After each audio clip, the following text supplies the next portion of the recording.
प्यारे बच्चों, सत श्री अकाल। मैं जसविंदर सिंह, साइंस मास्टर, सरकारी मिडल स्कूल ਚੱਕ ਪੱਖੀ। 8ਵੀਂ ਜਮਾਤ ਦਾ ਪਾਠ ਫਸਲ ਉਤਪਾਦਨ ਅਤੇ ਪ੍ਰਬੰਧਨ, ਇਹ ਪਾਠ ਲੈ ਕੇ ਅੱਜ ਤੁਹਾਡੇ ਨਾਲ ਰੂਬਰੂ ਹੋਏ ਆ। ਅੱਜ ਆਪਾਂ ਇਸ ਪਾਠ ਦੇ ਬਾਰੇ ਤੁਹਾਡੇ ਨਾਲ ਗੱਲਾਂ ਬਾਤਾਂ ਕਰਾਂਗੇ। ਕੁਝ ਚੀਜ਼ਾਂ ਨੂੰ ਬੜੇ ਸਰਲ ਢੰਗ ਨਾਲ ਸਿਖਾਉਣ ਦੀ ਕੋਸ਼ਿਸ਼ ਕਰਾਂਗੇ ਤਾਂ ਜੋ ਲੋਕਡਾਊਨ ਦੇ ਦਿਨਾਂ ਦੇ ਵਿੱਚ ਤੁਸੀਂ ਇਸ ਪਾਠ ਨਾਲ ਸੰਬੰਧਿਤ ਹਰ ਤਰ੍ਹਾਂ ਦੀ ਜਾਣਕਾਰੀ ਤੁਹਾਡੇ ਤੱਕ ਵਧੀਆ ਢੰਗ ਨਾਲ ਪਹੁੰਚ ਸਕੇ। ਤਾਂ ਇਸ ਵਾਸਤੇ ਮੇਰਾ YouTube channel education world subscribe ਕਰੋ ਅਤੇ ਇਹਦੇ ਉੱਪਰ ਆਪਾਂ ਸਾਇੰਸ ਅਤੇ ਗਣਿਤ ਵਿਸ਼ੇ ਦੀਆਂ ਹਰ ਤਰ੍ਹਾਂ ਦੇ ਸਾਰੇ ਪਾਠਾਂ ਦੀਆਂ ਵੀਡੀਓਜ਼ ਤੁਹਾਡੇ ਨਾਲ ਸਾਂਝੀਆਂ ਕਰਾਂਗੇ। ਫਸਲ ਉਤਪਾਦਨ ਅਤੇ ਪ੍ਰਬੰਧਨ, ਆਪਾਂ ਪਿਛਲੀ ਕਲਾਸ ਵਿੱਚ ਪੜ੍ਹ ਕੇ ਆਏ ਆ ਕਿ ਜੋ ਵੀ ਭੋਜਨ ਪਦਾਰਥ ਸਾਡੇ ਜਿਉਂਦੇ ਰਹਿਣ ਲਈ, ਵਧਣ ਫੁੱਲਣ ਲਈ ਜ਼ਰੂਰੀ ਨੇ, ਉਹ ਸਾਡੇ ਤੱਕ ਜਾਂ ਤਾਂ ਪੌਦਿਆਂ ਤੋਂ ਪਹੁੰਚਦੇ ਨੇ ਜਾਂ ਫਿਰ ਜੀਵਾਂ ਤੋਂ ਆਉਂਦੇ ਨੇ। ਤਾਂ ਪੌਦਿਆਂ ਤੋਂ ਜਿਹੜੇ ਭੋਜਨ ਪਦਾਰਥ ਸਾਨੂੰ ਮਿਲਦੇ ਨੇ, ਖੇਤਾਂ ਤੋਂ ਚੱਲ ਕੇ ਤੁਹਾਡੀ ਰਸੋਈ ਤੱਕ ਪਹੁੰਚਣ ਤੱਕ, ਉਹਨਾਂ ਵਾਸਤੇ ਇੱਕ ਕਿਸਾਨ ਜਾਂ ਖੇਤੀਬਾੜੀ ਨਾਲ ਜੁੜੇ ਹੋਏ ਦੂਸਰੇ ਲੋਕਾਂ ਨੂੰ ਜੋ ਕੁਝ ਵੀ ਕਰਨਾ ਪੈਂਦਾ ਹੈ ਉਸ ਦੇ ਉਤਪਾਦਨ ਲੈਣ ਲਈ, ਤਾਂ ਇਸ ਨੂੰ ਅਸੀਂ ਫਸਲ ਉਤਪਾਦਨ ਦੇ ਦਾਇਰੇ ਵਿੱਚ ਲਿਆਉਂਦੇ ਹਾਂ। ਸਭ ਤੋਂ ਪਹਿਲਾਂ ਸਵਾਲ ਪੈਦਾ ਹੁੰਦਾ ਕਿ ਫਸਲ ਕੀ ਹੈ। ਫਸਲ ਜਦੋਂ ਅਸੀਂ ਭੋਜਨ ਉਤਪਾਦਨ ਦੇ ਮਕਸਦ ਨਾਲ ਕਿਸੇ ਵੱਡੇ ਖੇਤਰਫਲ ਦੇ ਉੱਤੇ ਇੱਕ ਤਰ੍ਹਾਂ ਦੇ ਪੌਦਿਆਂ ਨੂੰ ਉਗਾਉਂਦੇ ਆ, ਉਸ ਨੂੰ ਅਸੀਂ ਫਸਲ ਕਹਿੰਦੇ ਆ। ਜੇਕਰ ਆਪਾਂ ਤੁਹਾਡੇ ਖੇਤ ਦੇ ਵਿੱਚ, ਕਣਕ ਦੇ ਖੇਤਾਂ ਵਿੱਚ ਕਿਸੇ ਵੱਟ ਉੱਤੇ ਗੁਲਾਬ ਦੇ ਕੁਝ ਬੂਟੇ ਲਾਏ ਹੋਏ ਆ ਤਾਂ ਉਹਨੂੰ ਅਸੀਂ ਗੁਲਾਬ ਦੀ ਫਸਲ ਨਹੀਂ ਮੰਨ ਸਕਦੇ, ਫਸਲ ਉਹ ਕਣਕ ਦੀ ਹੀ ਮੰਨੀ ਜਾਏਗੀ। ਤਾਂ ਫਸਲ ਦੀਆਂ ਦੋ ਕੈਟੇਗਰੀਜ਼, ਦੋ ਵਰਗਾਂ ਵਿੱਚ ਆਪਾਂ ਇਹਨੂੰ ਫਸਲਾਂ ਨੂੰ ਵੰਡ ਸਕਦੇ ਹਾਂ। ਤੁਸੀਂ ਇਹ ਸ਼ਬਦ ਸੁਣੇ ਹੋਣਗੇ ਕਿ ਹਾੜੀ ਅਤੇ ਸਾਉਣੀ ਦੀਆਂ ਫਸਲਾਂ। ਹਾੜੀ ਨੂੰ ਅਸੀਂ ਰੱਬੀ ਦੀਆਂ ਫਸਲਾਂ ਵੀ ਕਹਿ ਦਿੰਦੇ ਆ, ਸਾਉਣੀ ਦੀਆਂ ਫਸਲ ਨੂੰ ਅਸੀਂ ਖਰੀਫ ਦੀਆਂ ਫਸਲਾਂ ਵੀ ਕਹਿ ਦਿੰਦੇ ਆ। ਇਹਦਾ ਮਤਲਬ ਸਾਉਣੀ ਅਤੇ ਖਰੀਫ ਇੱਕੋ ਗੱਲ ਹੈ। ਤਾਂ ਇਹ ਫਸਲਾਂ ਕਿਹੜੀਆਂ ਫਸਲਾਂ ਨੇ, ਕਿਹੜੀਆਂ ਫਸਲਾਂ ਇਹਦੇ ਦਾਇਰੇ ਵਿੱਚ ਆਉਂਦੀਆਂ ਨੇ। ਹੁਣ ਆਪਾਂ ਜਦੋਂ ਆਪਸ ਵਿੱਚ ਗੱਲਬਾਤ ਕਰ ਰਹੇ ਹਾਂ ਤਾਂ ਸਤੰਬਰ ਦਾ ਮਹੀਨਾ ਚੱਲ ਰਿਹਾ ਹੈ। ਤਾਂ ਇਸ ਮਹੀਨੇ ਜਿਹੜੀਆਂ ਫਸਲਾਂ ਤੁਹਾਡੇ ਖੇਤਾਂ ਵਿੱਚ ਖੜ੍ਹੀਆਂ ਨਜ਼ਰ ਆ ਰਹੀਆਂ ਨੇ, ਇਹਨਾਂ ਫਸਲਾਂ ਨੂੰ ਅਸੀਂ ਸਾਉਣੀ ਜਾਂ ਖਰੀਫ ਦੀਆਂ ਫਸਲਾਂ ਕਹਾਂਗੇ। ਤਾਂ ਇਹਨੂੰ ਪਰਿਭਾਸ਼ਿਤ ਕਰਨ ਲਈ ਆਪਾਂ ਫਿਰ ਕੀ ਤਰੀਕਾ ਅਪਣਾਈਏ ਕਿ ਜਿਹੜੀਆਂ ਫਸਲਾਂ ਗਰਮੀ ਵਿੱਚ, ਜਾਣੀ ਕਿ ਜੂਨ ਜਾਂ ਜੁਲਾਈ ਦੇ ਮਹੀਨੇ ਬੀਜੀਆਂ ਗਈਆਂ ਅਤੇ ਸਰਦੀ ਦੇ ਆਉਣ ਤੋਂ ਪਹਿਲਾਂ, ਜਾਣੀ ਕਿ ਅਕਤੂਬਰ ਨਵੰਬਰ ਦੇ ਮਹੀਨੇ ਕੱਟੀਆਂ ਜਾਂਦੀਆਂ ਨੇ, ਇਹ ਜਿਹੀਆਂ ਫਸਲਾਂ ਨੂੰ ਅਸੀਂ ਸਾਉਣੀ ਦੀਆਂ ਫਸਲਾਂ ਕਹਿੰਦੇ ਹਾਂ, ਖਰੀਫ ਦੀਆਂ ਫਸਲਾਂ ਕਹਿੰਦੇ ਹਾਂ। ਜਿਹਦੇ ਵਿੱਚ ਅਸੀਂ ਵਰਗੀਕ੍ਰਿਤ ਕਰ ਸਕਦੇ ਹਾਂ, ਝੋਨਾ ਹੈ, ਕਪਾਹ ਹੈ, ਮੱਕੀ, ਬਾਜਰਾ, ਇਹ ਫਸਲਾਂ ਸਾਉਣੀ ਦੀਆਂ ਫਸਲਾਂ ਨੇ। ਹੁਣ ਇਹਦਾ ਉਲਟ ਤੁਹਾਨੂੰ ਸਮਝਣ ਵਿੱਚ ਕੋਈ ਦਿੱਕਤ ਨਹੀਂ ਆਉਣੀ ਚਾਹੀਦੀ ਕਿ ਜਿਹੜੀਆਂ ਫਸਲਾਂ ਆਪਾਂ ਸਰਦੀ ਦੀ ਆਮਦ ਵੇਲੇ, ਜਾਣੀ ਕਿ ਅਕਤੂਬਰ ਨਵੰਬਰ ਵਿੱਚ ਬੀਜਾਂਗੇ ਅਤੇ ਗਰਮੀ ਦੇ ਸ਼ੁਰੂ ਹੋਣ ਵੇਲੇ, ਜਾਣੀ ਕਿ ਅਪ੍ਰੈਲ ਮਈ ਵਿੱਚ ਜਿਹੜੀਆਂ ਫਸਲਾਂ ਕੱਟਾਂਗੇ, ਉਹਨਾਂ ਨੂੰ ਅਸੀਂ ਹਾੜੀ ਦੀਆਂ ਫਸਲਾਂ ਕਹਿੰਦੇ ਆ, ਰੱਬੀ ਦੀਆਂ ਫਸਲਾਂ ਕਹਿੰਦੇ ਆ। ਤਾਂ ਉਸ ਵੇਲੇ ਖੇਤਾਂ ਵਿੱਚ ਕਿਹੜੀਆਂ ਫਸਲਾਂ ਨਜ਼ਰ ਆਉਣਗੀਆਂ? ਕਣਕ, ਛੋਲੇ, ਜੌਂ, ਮਟਰ, ਸੂਰਜਮੁਖੀ, ਇਹ ਫਸਲਾਂ ਨੂੰ ਅਸੀਂ ਹਾੜੀ ਦੀਆਂ ਫਸਲਾਂ ਕਹਾਂਗੇ। ਤਾਂ ਇਸ ਦੇ ਵਰਗੀਕਰਨ ਤੋਂ ਬਾਅਦ ਹੁਣ ਆਪਾਂ ਫਸਲ ਉਤਪਾਦਨ ਦੇ ਤੌਰ ਤਰੀਕੇ ਉੱਤੇ ਲਿਆਉਂਦੇ ਆ ਕਿ ਫਸਲ ਦੇ ਉਤਪਾਦਨ ਵਾਸਤੇ ਕਿਸਾਨ ਨੂੰ ਉਸ ਫਸਲ ਦੇ ਉਤਪਾਦਨ ਤੱਕ ਪਹੁੰਚਣ ਲਈ ਵੱਖ-ਵੱਖ ਕੰਮ ਕਰਨੇ ਪੈਂਦੇ ਨੇ। ਉਹਦੇ ਜ਼ਮੀਨ ਦੀ ਤਿਆਰੀ ਤੋਂ ਚੱਲ ਕੇ ਫਸਲ ਦੇ ਕੱਟਣ, ਵੱਢਣ ਜਾਂ ਗਾਉਣ ਤੱਕ, ਇਹਨਾਂ ਸਾਰੇ ਜੋ ਕੰਮ ਵੱਖ-ਵੱਖ ਸਮਿਆਂ 'ਤੇ ਕਿਸਾਨ ਕਰਦਾ ਹੈ ਜਾਂ ਕਿਸਾਨੀ ਨਾਲ ਜੁੜੇ ਹੋਏ ਦੂਸਰੇ ਲੋਕ ਜਿਹੜੇ ਖੇਤ ਮਜ਼ਦੂਰ ਵਗੈਰਾ ਜਿਹਨੂੰ ਆਪਾਂ ਕਹਿੰਦੇ ਆ, ਕਰਦੇ ਨੇ, ਇਹਨਾਂ ਨੂੰ ਅਸੀਂ ਖੇਤੀਬਾੜੀ ਪੱਧਤੀਆਂ ਕਹਿੰਦੇ ਆ। ਖੇਤੀਬਾੜੀ ਪੱਧਤੀਆਂ, ਐਗਰੀਕਲਚਰਲ ਪ੍ਰੈਕਟਿਸਿਸ।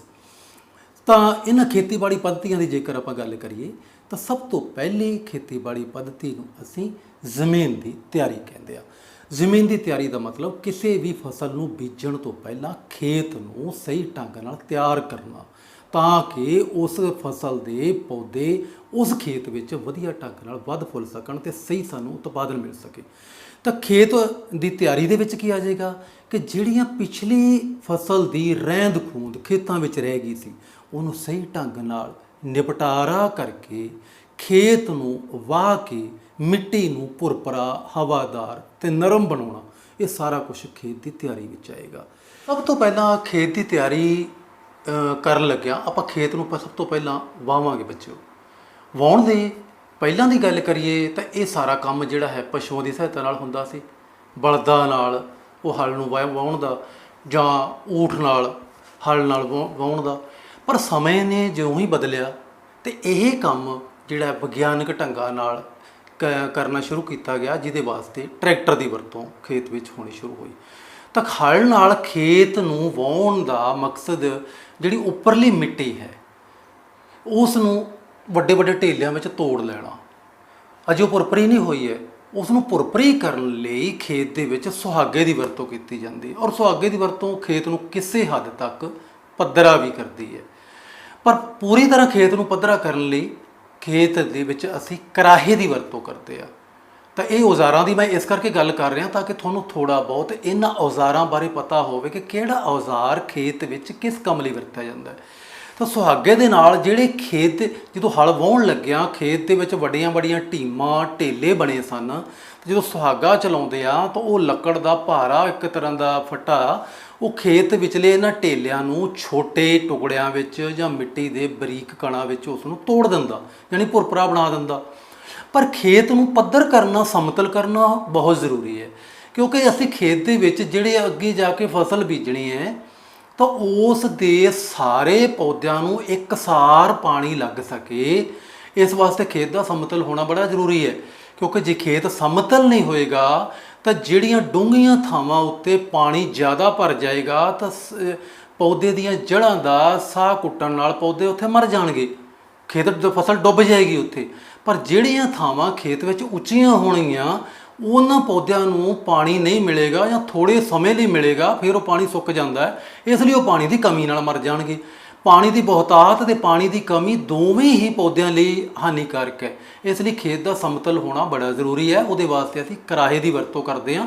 ਅੱਜ ਕੱਲ੍ਹ ਉਹਦਾ ਸੁਧਰਿਆ ਹੋਇਆ ਰੂਪ ਜਿਹਨੂੰ ਅਸੀਂ ਕੰਪਿਊਟਰ ਕਰਾਹਾ ਜਾਂ ਫਿਰ ਲੇਜ਼ਰ ਲੈਵਲਰ ਕਹਿੰਦੇ ਹਾਂ, ਉਹਦੇ ਨਾਲ ਖੇਤ ਨੂੰ ਅਸੀਂ ਸਮਤਲ ਕਰਦੇ ਹਾਂ। ਤਾਂ ਇੱਥੋਂ ਤੱਕ ਅਸੀਂ ਖੇਤ ਦੀ ਤਿਆਰੀ ਕਰ ਲਈ। ਅਗਲਾ ਇੱਕ ਮਹੱਤਵਪੂਰਨ ਸਟੈਪ ਜਿਹੜਾ ਹੋਰ ਦੂਸਰੀ ਜਿਹੜੀ ਪੱਧਤੀ ਹੈ ਉਹ ਹੈਗੀ ਹੈ ਬਿਜਾਈ।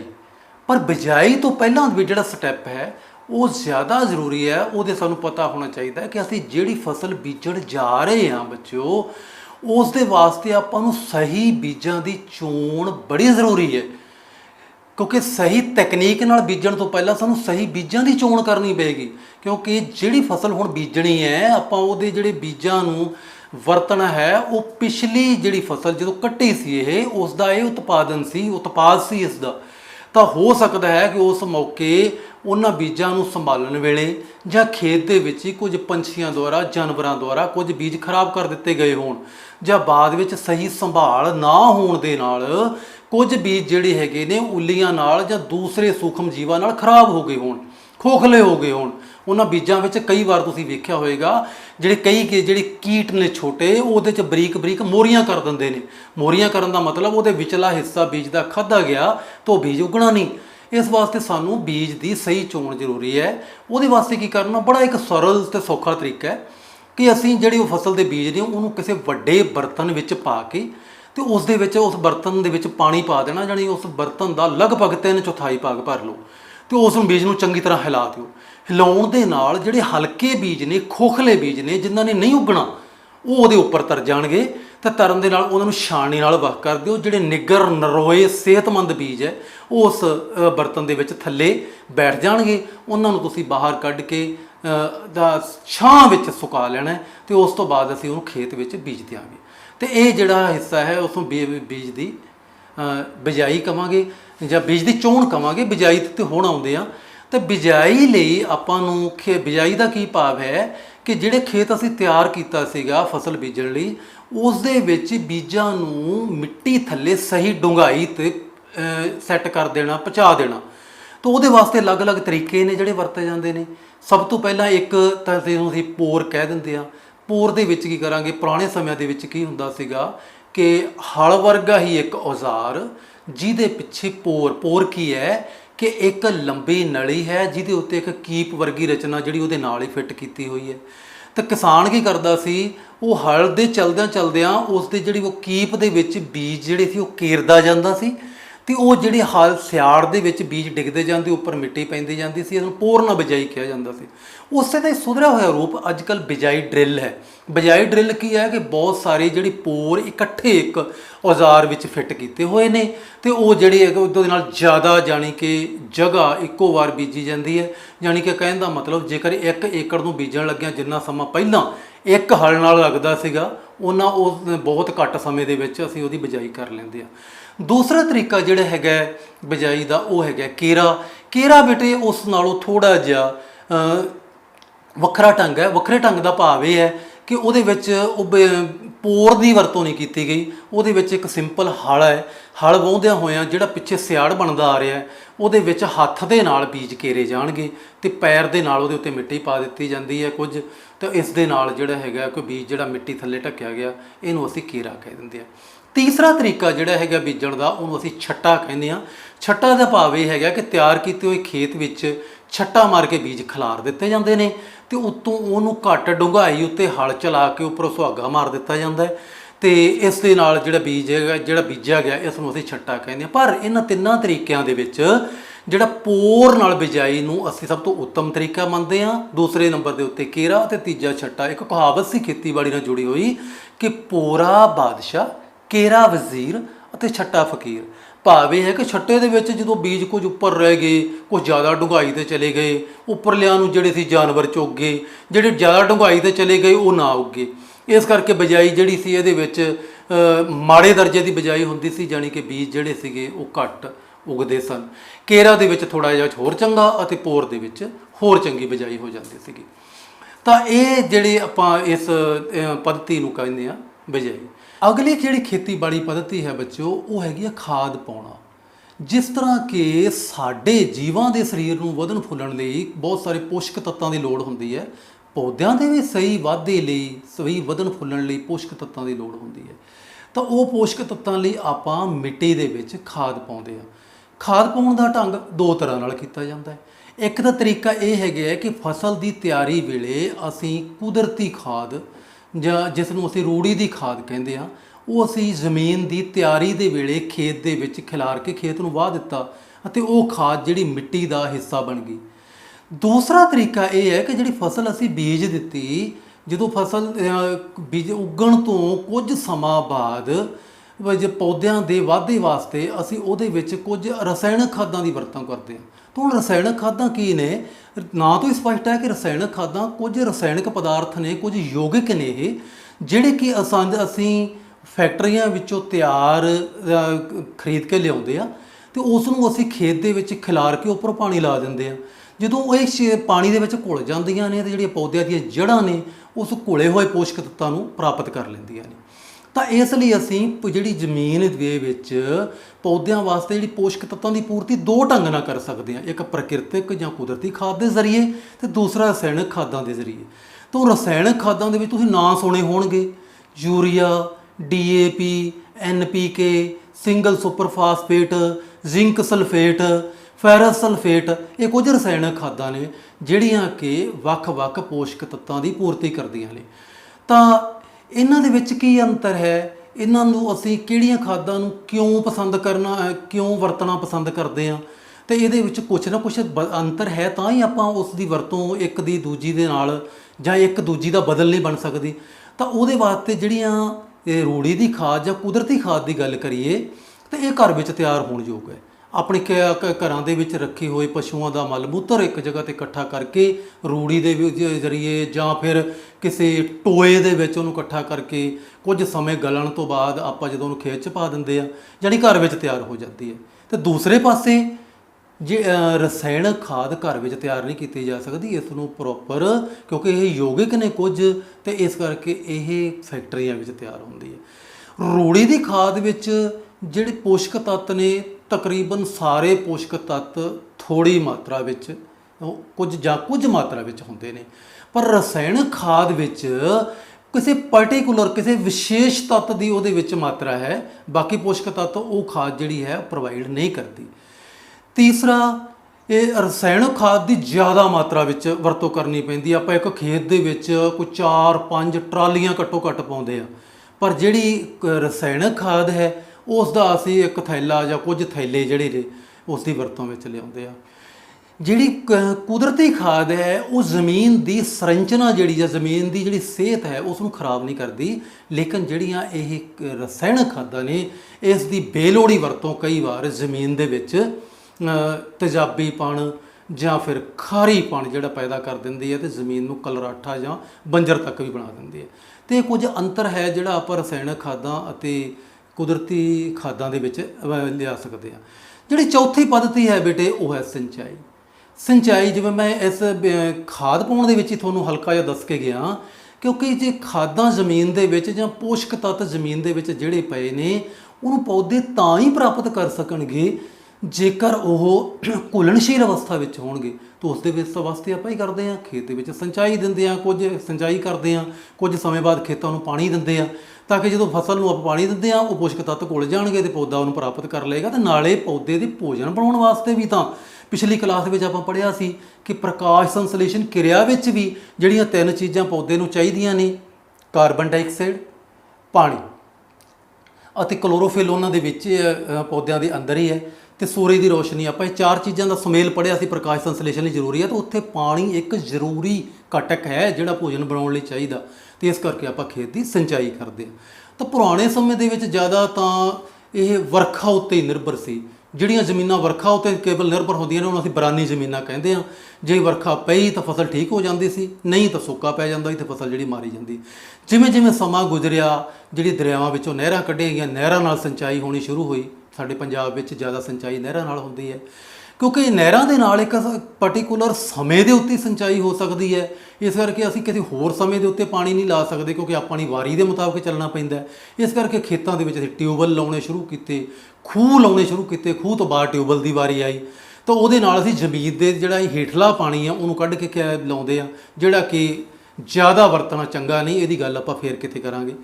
ਤਾਂ ਇਸ ਸਿੰਚਾਈ ਵਾਸਤੇ ਇਹ ਵੱਖ-ਵੱਖ ਢੰਗ ਨੇ, ਸਿੰਚਾਈ ਦੇ ਵੱਖ-ਵੱਖ ਤਰੀਕੇ ਨੇ ਜਿਹੜੇ ਅਸੀਂ ਅਮਲ ਵਿੱਚ ਲਿਆਉਂਦੇ ਹਾਂ ਫਸਲਾਂ ਦੀ ਸਿੰਚਾਈ ਕਰਨ ਵਾਸਤੇ। ਉਸ ਤੋਂ ਬਾਅਦ ਅਗਲਾ ਜਿਹੜਾ ਸਟੈਪ ਹੈ ਬੇਟੇ, ਅਗਲੀ ਜਿਹੜੀ ਪੱਧਤੀ ਹੈ ਉਹ ਹੈਗੀ ਹੈ ਗੋਡੀ। ਜਦੋਂ ਆਪਾਂ ਖੇਤ ਵਿੱਚ ਖਾਦਾਂ ਪਾ ਲਈਆਂ, ਸਿੰਚਾਈ ਕਰ ਲਈ, ਤਾਂ ਕੁਦਰਤੀ ਗੱਲ ਹੈ ਕਿ ਫਸਲ ਨੂੰ ਇੱਕ ਤਾਂ ਅਸੀਂ ਜਿਹੜੇ ਪੌਦੇ ਆਪ ਉਗਾਏ ਨੇ, ਆਪ ਬੀਜੇ ਨੇ, ਉਸ ਤੋਂ ਇਲਾਵਾ ਖੇਤ ਦੇ ਵਿੱਚ ਬਹੁਤ ਸਾਰੇ ਹੋਰ ਪੌਦਿਆਂ ਦਾ ਬੀਜ ਵੀ ਹਵਾ ਨਾਲ ਜਾਂ ਪਾਣੀ ਨਾਲ ਆ ਚੁੱਕਿਆ। ਉਹ ਪੌਦੇ ਵੀ ਨਾਲ ਹੀ ਉੱਗੇ ਆਉਂਦੇ ਨੇ, ਬੇਲੋੜੀ ਪੌਦੇ ਨੇ ਸਾਡੇ ਲਈ, ਤਾਂ ਉਹਨਾਂ ਨੂੰ ਅਸੀਂ ਨਦੀਨ ਕਹਿੰਦੇ ਹਾਂ। ਉਹਨਾਂ ਨੂੰ ਖੇਤ ਵਿੱਚੋਂ ਖਤਮ ਕਰਨਾ, ਮਾਰਨਾ ਜ਼ਰੂਰੀ ਹੈ, ਕਿਉਂਕਿ ਉਹ ਨਦੀਨ ਕੁਦਰਤੀ ਗੱਲ ਹੈ ਕਿ ਜਿਹੜੀ ਪੌਦੇ ਦੇ ਹਿੱਸੇ ਦੇ ਪੋਸ਼ਕ ਤੱਤ ਨੇ, ਪੌਦੇ ਦੇ ਹਿੱਸੇ ਦੀ ਜਿਹੜਾ ਪਾਣੀ ਹੈ, ਪੌਦੇ ਦੇ ਹਿੱਸੇ ਦੀ ਜਿਹੜੀ ਸੂਰਜ ਦੀ ਰੋਸ਼ਨੀ ਹੈ, ਤਾਂ ਉਹ ਉਸ ਨੂੰ ਵਰਤ ਕੇ ਉਸ ਨੂੰ ਕੰਜ਼ਿਊਮ ਕਰ ਜਾਂਦੇ ਨੇ, ਖਾ ਜਾਂਦੇ ਨੇ। ਪੌਦਾ ਜਿਹੜੀ ਕਮਜ਼ੋਰ ਰਹਿ ਜਾਣਗੇ, ਫਸਲ ਦਾ ਉਤਪਾਦਨ ਸਹੀ ਨਹੀਂ ਮਿਲੇਗਾ ਸਾਨੂੰ, ਅਤੇ ਇਸ ਕਰਕੇ ਉਹ ਨਦੀਨਾਂ ਨੂੰ ਖੇਤ ਵਿੱਚੋਂ ਖਤਮ ਕਰਨਾ ਜ਼ਰੂਰੀ ਹੈ। ਤਾਂ ਉਹੀ ਗੱਲ ਕਿ ਪੁਰਾਣੇ ਸਮਿਆਂ ਦੇ ਵਿੱਚ ਤਾਂ ਨਦੀਨਾਂ ਨੂੰ ਹੱਥ ਨਾਲ ਅਸੀਂ ਕੁਝ ਔਜ਼ਾਰਾਂ ਦੇ ਵਰਤੋਂ ਕਰਕੇ, ਜਿਵੇਂ ਕਹੀ ਹੈ, ਕਸੌਲੀ ਹੈ, ਰੰਬੀ ਜਿਹਨੂੰ ਆਪਾਂ ਖੁਰਪੀ ਜਾਂ ਕਹਿ ਦਿੰਦੇ ਹਾਂ, ਖੁਰਪਾ ਹੈ, ਦਾਤਰੀ ਹੈ, ਅਤੇ ਇਹਦੇ ਨਾਲ ਅਸੀਂ ਖੇਤ ਵਿੱਚੋਂ ਖਤਮ ਕਰਦੇ ਸੀ। ਉਹਦੇ ਵਾਸਤੇ ਮਨੁੱਖੀ ਸ਼ਕਤੀ ਦੀ ਜ਼ਿਆਦਾ ਲੋੜ ਪੈਂਦੀ ਹੈ, ਲੇਬਰ ਜ਼ਿਆਦਾ ਚਾਹੀਦੀ ਹੈ। ਤਾਂ ਸਮੇਂ ਦੇ ਬਦਲਣ ਦੇ ਨਾਲ ਅਸੀਂ ਬਹੁਤ ਸਾਰੀਆਂ ਰਸਾਇਣਕ ਦਵਾਈਆਂ ਦੀ ਵਰਤੋਂ ਕਰਨੀ ਸ਼ੁਰੂ ਕਰ ਦਿੱਤੀ। ਬੇਸ਼ੱਕ ਉਹਦੇ ਮਾੜੇ ਪ੍ਰਭਾਵ ਵੀ ਸਾਹਮਣੇ ਆ ਰਹੇ ਨੇ, ਤਾਂ ਉਹ ਰਸਾਇਣਕ ਦਵਾਈਆਂ ਨੂੰ ਅਸੀਂ ਨਦੀਨ ਨਾਸ਼ਕ ਕਹਿੰਦੇ ਆ, ਨਦੀਨ ਦਾ ਨਾਸ਼ ਕਰਨ ਵਾਲਾ ਰਸਾਇਣਕ ਪਦਾਰਥ। ਤਾਂ ਉਹ ਜਦੋਂ ਆਪਾਂ ਰਸਾਇਣਕ ਪਦਾਰਥ ਦਾ, ਉਸ ਦਵਾਈ ਦਾ, ਨਦੀਨ ਨਾਸ਼ਕ ਦਾ ਖੇਤ ਵਿੱਚ ਛਿੜਕਾਅ ਕਰਦੇ ਹਾਂ, ਤਾਂ ਉਹ ਉਹਨਾਂ ਨਦੀਨਾਂ ਦੇ ਵਿੱਚੋਂ ਜਿਹੜੇ ਅਣਚਾਹੇ ਨਦੀਨ ਨੇ ਉਹਨਾਂ ਨੂੰ ਉਹ ਮਾਰ ਦਿੰਦੀ ਹੈ। ਜਿਵੇਂ ਤੁਸੀਂ ਕਣਕ ਦੇ ਵਿੱਚ ਨਾਂ ਸੁਣਿਆ ਹੋਏਗਾ ਕਿ ਗੁੱਲੀ ਡੰਡਾ ਨਦੀਨ ਹੈ, ਇਸੇ ਤਰ੍ਹਾਂ ਬਾਥੂ ਨਦੀਨ ਹੈ। ਇਸ ਤਰ੍ਹਾਂ ਹੁਣ ਝੋਨੇ ਦੇ ਵਿੱਚ ਤੁਸੀਂ ਨਾਂ ਸੁਣਿਆ ਹੋਏਗਾ ਸਵਾਂਕ, ਸਵਾਂਕੀ, ਜਾਂ ਫਿਰ ਜੰਗਲੀ ਮਿਰਚ, ਇਹ ਕੁਝ ਮੋਥਰਾ, ਇਹ ਕੁਝ ਨਦੀਨ ਨੇ, ਅਤੇ ਇਹਨਾਂ ਨੂੰ ਮਾਰਨ ਲਈ ਅਸੀਂ ਇਹਨਾਂ ਦਵਾਈਆਂ ਦੀ ਜਾਂ ਨਦੀਨ ਨਾਸ਼ਕਾਂ ਦੀ ਵਰਤੋਂ ਕਰਦੇ ਹਾਂ। ਉਸ ਤੋਂ ਅਗਲੀ ਜਿਹੜੀ ਖੇਤੀਬਾੜੀ ਪੱਧਤੀ ਉੱਤੇ ਹੁਣ ਆਪਾਂ ਆਉਂਦੇ ਹਾਂ, ਉਹ ਹੈ ਬੇਟੇ ਫਸਲ ਜਿਹੜੀ ਸਾਡੀ ਹੁਣ ਲਗਭਗ ਤਿਆਰ ਹੋ ਚੁੱਕੀ ਹੈ, ਵਾਢੀ। ਵਾਢੀ ਦਾ ਮਤਲਬ ਉਸ ਪੱਕੀ ਹੋਈ ਫਸਲ ਨੂੰ ਵੱਢਣਾ, ਵੱਢ ਕੇ ਇਕੱਠਾ ਕਰਨਾ, ਉਸ ਨੂੰ ਅਸੀਂ ਵਾਢੀ ਕਹਿੰਦੇ ਹਾਂ। ਤਾਂ ਫਸਲ ਪੱਕੀ ਹੋਣ ਦੀ ਕੀ ਨਿਸ਼ਾਨੀ ਹੈ ਕਿ ਇੱਕ ਤਾਂ ਸਭ ਤੋਂ ਪਹਿਲਾਂ ਸਾਨੂੰ ਰੰਗ ਤੋਂ ਪਤਾ ਲੱਗ ਜਾਂਦਾ ਹੈ, ਉਹਦੇ ਵਿੱਚ ਕੋਈ ਸੁਨਹਿਰੀਪਣ ਆਉਣਾ ਸ਼ੁਰੂ ਹੋ ਜਾਂਦਾ ਹੈ, ਦਾਣੇ ਜਿਹੜੇ ਨੇ ਪੱਕ ਜਾਂਦੇ ਨੇ, ਮੂੰਹ 'ਚ ਰੱਖ ਕੇ ਚਬਾਉਂਦੇ ਆ, ਕੜਕ ਦੀ ਆਵਾਜ਼ ਆਉਂਦੀ ਹੈ। ਕਈ ਵਾਰ ਉਹਦੇ 'ਤੇ ਜਿਵੇਂ ਸੂਰਜਮੁਖੀ ਵਗੈਰਾ ਦੀ ਗੱਲ ਕਰੀਏ ਤਾਂ ਉਹਦੇ 'ਤੇ ਪੱਕੀ ਹੋਈ ਫਸਲ ਦੇ ਪੰਛੀ ਵਗੈਰਾ ਆਉਣੇ ਸ਼ੁਰੂ ਹੋ ਜਾਂਦੇ ਨੇ। ਇਸੇ ਤਰ੍ਹਾਂ ਸਰੋਂ ਉੱਤੇ ਜਿਹੜੀਆਂ ਫਲੀਆਂ ਉਹ ਪੱਕ ਜਾਂਦੀਆਂ ਨੇ। ਤਾਂ ਇਸ ਤਰ੍ਹਾਂ ਪੱਕੀ ਹੋਈ ਫਸਲ ਨੂੰ ਪੁਰਾਣੇ ਸਮੇਂ ਵਿੱਚ ਕਿਹਾ ਜਾਵੇ ਤਾਂ ਦਾਤਰੀ ਨਾਲ ਵੱਢਿਆ ਜਾਂਦਾ ਸੀ। ਦਾਤਰੀ ਨਾਲ ਵੱਢ ਕੇ ਉਹਨੂੰ ਇਕੱਠਾ ਕਰ ਲਿਆ ਜਾਂਦਾ ਸੀ। ਉਸ ਇਕੱਠੀ ਕੀਤੀ ਹੋਈ ਫਸਲ ਨੂੰ ਜਿਹੜਾ ਉਸ ਤੋਂ ਬਾਅਦ ਆਪਾਂ ਕਹਿ ਸਕਦੇ ਹਾਂ ਕਿ ਇੱਕ ਖਾਸ ਮਸ਼ੀਨ ਜਿਹਨੂੰ ਅਸੀਂ ਥ੍ਰੈਸ਼ਰ ਕਹਿੰਦੇ ਆ, ਉਸ ਦੇ ਵਿੱਚ ਦੀ ਲਗਾ ਕੇ ਉਸ ਦੀ ਗਹਾਈ ਕਰ ਲਈ ਜਾਂਦੀ ਸੀ। ਪਰ ਸਮਾਂ ਬਦਲਣ ਦੇ ਨਾਲ ਕਟਾਈ ਅਤੇ ਗਹਾਈ ਦੇ ਇਹ ਜੋ ਦੋ ਅਲੱਗ-ਅਲੱਗ ਪੜਾਅ ਨੇ ਉਹ ਇਕੱਠੇ ਕੀਤੇ ਜਾਣ ਲੱਗੇ। ਉਸ ਉਪਕਰਨ ਨੂੰ ਅਸੀਂ ਕੰਬਾਈਨ ਹਾਰਵੈਸਟਰ ਕਹਿੰਦੇ ਹਾਂ। ਜਿਹੜੀ ਕੰਬਾਈਨ ਹਾਰਵੈਸਟਰ ਹੈ ਇਹ ਫਸਲ ਨੂੰ ਜਿਵੇਂ ਜਿਵੇਂ ਕੱਟਦੀ ਜਾਂਦੀ ਹੈ ਤਾਂ ਉਸ ਕੱਟੀ ਹੋਈ ਫਸਲ ਦੇ ਵਿੱਚੋਂ ਹੀ ਦਾਣੇ ਅਲੱਗ ਕਰਕੇ ਇੱਕ ਉਹਦੇ ਨਾਲ ਹੀ ਟੈਂਕੀ ਹੁੰਦੀ ਹੈ, ਉਹਦੇ 'ਚ ਇਕੱਠਾ ਕਰਦੀ ਜਾਂਦੀ ਹੈ ਅਤੇ ਉਸ ਫਸਲ ਦੇ ਜਿਹੜੇ ਉਹਦਾ ਨਾੜ ਜਾਂ ਪਰਾਲੀ ਜਿਹੜੀ ਉਹਦੀ ਰਹਿੰਦ ਖੂੰਹਦ ਕਹਿ ਸਕਦੇ ਹੋ ਉਦੋਂ ਪਿੱਛੇ ਸੁੱਟਦੀ ਜਾਂਦੀ ਹੈ। ਤਾਂ ਇਸ ਦੇ ਨਾਲ ਜਿਹੜਾ ਕਟਾਈ ਦਾ ਇਹ ਅਮਲ ਜਿਹੜਾ ਇਕੱਠਾ ਹੀ ਲੈ ਜਾਂਦਾ।